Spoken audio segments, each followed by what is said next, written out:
ትንታኔው ኢትዮጵያ ላለፉት 3 አስርት ዓመታት ጂኦግራፊን የረሳች ሀገር እንደነበረች ገልጾ አሁን ግን ከጂኦፖለቲካዊ እንቅልፏ ነቅታለችም በማለት ያስቀምጣል።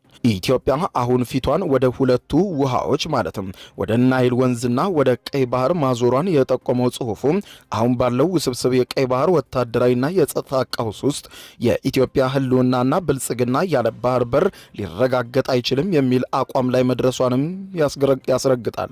ተመራማሪው እንዳሉት ከሆነ ኢትዮጵያ ሉዓላዊ የባህር በር መብቷን ለማስመለስ የምትከተለው መንገድ በትዕግስት የተሞላ ዲፕሎማሲ፣ በንግግር ላይ የተመሰረተ አጋርነትንና የማይከፋፈል የጋራ ጸጥታ መርህ ላይ የተመሰረተ መሆን አለበትም ብሎታል።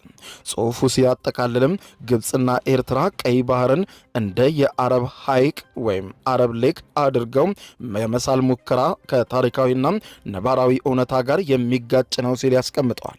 የቀይ ባህር አስተዳደርም በማግለል መርህ ላይ ሳይሆን ሁሉንም አካታች በሆነ መንገድ መመስረት እንዳለበት ተመራማሪው አሳስበዋል። የኢትዮጵያ ራዕይ የበላይነትን ማስፈን ሳይሆን ቀይ ባህርን በጋራ የሚኖሩበት እንዲሁም የጋራ የአፍሮ አረብ ማህበረሰብ የሚገነባበት ቀጠና ማድረግ ነው ጽሑፋቸው ይደመድማል።